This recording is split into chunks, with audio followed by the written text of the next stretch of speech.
Some cars became legends because they were the fastest, others because they introduced revolutionary technology or breathtaking design. But in 1962, Ford set out to build something far less ambitious, an ordinary family car that almost anyone could afford. There were no bold promises, no racing pedigree, and no intention of making history.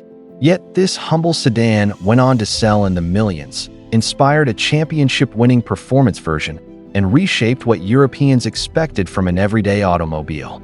So how did a car designed to blend into the background become one of the most influential family cars of its generation? That's the remarkable story of the 1962 Ford Cortina. By the early 1960s, Europe was entering a new era of optimism. The hardships of post-war recovery were finally beginning to fade. Economies were growing, factories were thriving, and millions of families were enjoying a higher standard of living than ever before. For many people, owning a car was no longer an impossible dream. It was becoming an essential part of modern life. Expanding suburbs, improving highways, and longer daily commutes meant families needed a vehicle that could handle work during the week and weekend holidays with equal ease. But there was one major problem. Many of the cars on Europe's roads had been designed for a different time. Small economy cars were affordable, but they often lacked the space, comfort, and performance that growing families wanted. Larger saloons offered those qualities, yet their higher prices and running costs placed them beyond the reach of ordinary workers. Buyers weren't looking for luxury or speed. They simply wanted a dependable, practical car that fit their everyday lives without stretching the family budget. Ford of Britain recognized this shift before many of its competitors. The company understood that the future wasn't about building the fastest or most glamorous automobile. Instead, success would come from creating a car that perfectly balanced affordability, reliability, comfort, and practicality.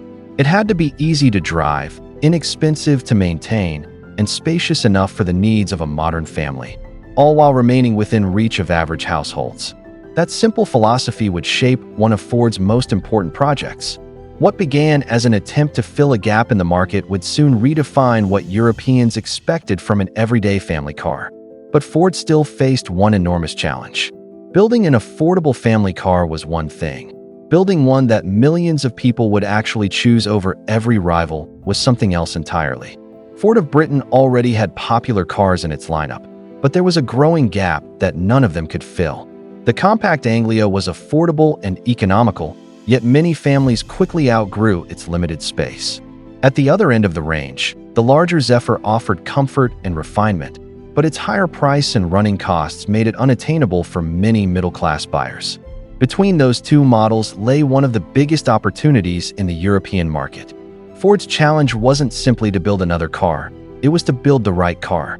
For many families, the Cortina wasn't just another purchase. It was the first brand new car they had ever owned that was spacious without being bulky, affordable without feeling cheap, and reliable enough to serve as their only car for years. It had to be economical to run, easy to maintain, and practical enough for everything from the daily commute to summer holidays. Achieving all of that, while keeping costs low, required careful engineering and disciplined design. Rather than enlarging an existing model or stripping down a more expensive one, Ford started with a clear objective. Every decision was guided by a single philosophy: eliminate unnecessary complexity and focus on what ordinary drivers valued most. The result would be a lightweight, efficient, and dependable family car that delivered genuine value instead of unnecessary luxury. When the new model debuted in 1962, it carried the name Cortina, inspired by the famous Italian ski resort of Cortina d'Ampezzo. Modest in appearance but thoughtfully engineered, it was built to solve a problem millions of European families faced. And in doing so, yet the Cortina's greatest strength wasn't its styling or its price. It was a philosophy so simple that most people overlooked it, and that philosophy would become the secret behind its success. At first glance, there was nothing revolutionary about the 1962 Ford Cortina. It didn't introduce futuristic styling, groundbreaking technology, or a powerful engine that grabbed headlines. In fact, its greatest strength was that it avoided unnecessary complexity altogether. Ford's engineers believed the ideal family car wasn't the one with the most advanced features. It was the one that made everyday life easier for ordinary people. The Cortina was built around a lightweight unitary body, which reduced weight while maintaining structural strength. This allowed even its modest four-cylinder Kent engine to deliver respectable performance without sacrificing fuel economy. Combined with a simple rear-wheel drive layout and proven mechanical components, the Cortina was inexpensive to build, easy to service, and reliable enough for daily use. Owners didn't need specialized mechanics or expensive repairs, making it an attractive choice for families watching their budgets. Inside, the philosophy of practicality continued. The cabin was bright and spacious for its size, with excellent visibility that made driving in busy towns and narrow streets less stressful. The controls were straightforward, maintenance was simple, and every feature had a clear purpose. Rather than filling the car with expensive extras, Ford focused on the qualities that mattered most: comfort, reliability, efficiency, and ease of ownership. In an era when some manufacturers believed better cars had to be more complicated, the Cortina proved the opposite. It demonstrated that intelligent engineering wasn't about adding more features, it was about eliminating what drivers didn't need. That approach not only made the Cortina a success, but also changed expectations across Europe. But someone outside Ford saw something even more remarkable hidden beneath that simple design. He believed this ordinary family sedan could become something nobody expected. If the story had ended there, the Ford Cortina would probably be remembered as nothing more than a dependable family sedan. But one man looked at it and saw something entirely different. That man was Colin Chapman, the visionary engineer behind Lotus Cars. Chapman believed that speed didn't always come from adding more power. Often, it came from reducing weight and improving balance. When he examined the Cortina, he recognized the potential hidden beneath its ordinary appearance. Its lightweight construction and well-balanced chassis provided the perfect foundation for a high-performance version.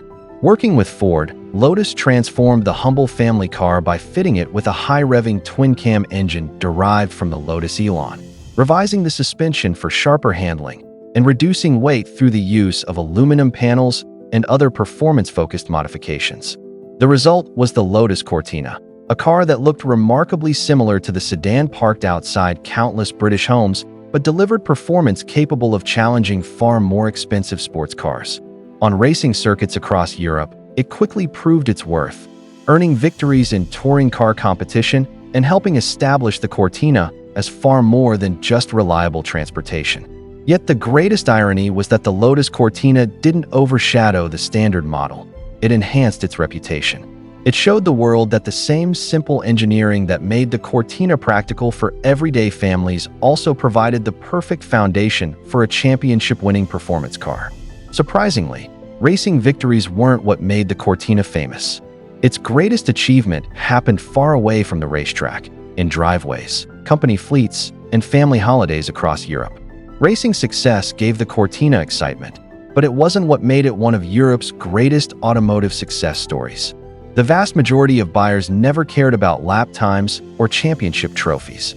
They chose the Cortina because it fit their everyday lives better than almost anything else on the market. For young families, it offered the ideal balance of space, affordability, and reliability. It was large enough to carry children, shopping, and luggage for a weekend getaway, yet compact enough to navigate crowded city streets and narrow country roads with ease.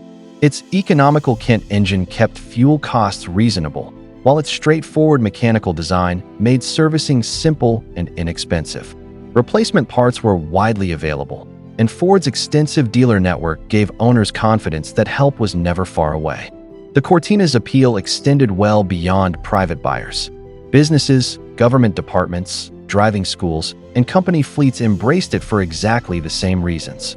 It was dependable, economical to operate, and easy to keep on the road, minimizing downtime and maintenance costs.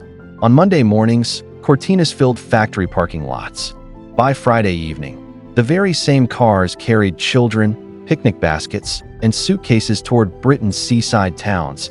Its presence became impossible to ignore. It wasn't just another new model. It became a familiar sight in towns, cities, and villages across Britain and much of Europe. More importantly, the Cortina changed what buyers expected from an affordable family car. People no longer believed they had to sacrifice comfort for economy or practicality for style. The Cortina proved they could have a well-rounded car that delivered all three.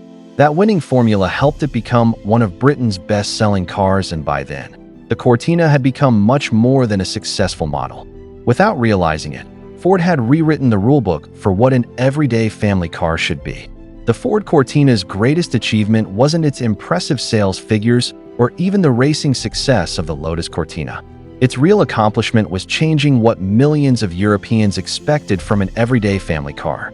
Before the Cortina arrived, buyers often believed they had to choose between affordability, practicality, and comfort. Ford proved they could have all three in a single, well-designed package. The formula seemed simple, but it was remarkably effective. The Cortina was lightweight, economical to run, easy to maintain, spacious enough for a growing family, and priced within reach of ordinary working people. Instead of chasing unnecessary luxury or complicated engineering, Ford focused on the qualities that mattered most to everyday drivers. That practical approach struck a chord with buyers across Britain and beyond. The Cortina's success didn't go unnoticed. As its popularity grew, rival manufacturers began placing greater emphasis on building family cars that balanced efficiency, reliability, comfort, and value rather than simply offering larger engines or more expensive features. The idea that an affordable sedan could provide a complete ownership experience soon became the benchmark for the European family car market. The Cortina also transformed Ford's future. Its success established a winning philosophy that influenced later models such as the Escort, Sierra, and eventually the Mondeo. Each carried forward the same commitment to practicality, accessibility, and everyday usability that had made the original Cortina such a success. What began as a modest project to fill a gap in Ford's lineup ultimately reshaped an entire segment of the automotive industry. The Cortina didn't change Europe through revolutionary technology or breathtaking performance. And that's why, more than 60 years later, the original Cortina is remembered for something far greater than impressive sales figures. Its true legacy lies in how it quietly changed the expectations of an entire generation of drivers. The Ford Cortina's greatest legacy wasn't a revolutionary invention. It was proving that an affordable family car could excel at almost everything. It became the benchmark for practical motoring, influencing generations of mid-size sedans with its blend of simplicity, reliability, and value. While the high-performance Lotus Cortina earned motorsport glory, the standard Cortina quietly transformed everyday transportation for millions of families across Europe. Produced through 5 generations until 1982, it helped cement Ford's dominance in the European market and inspired countless competitors. Ford never set out to build a legend. It simply built the right car at the right moment for millions of ordinary families. And sometimes, that's all it takes to change automotive history.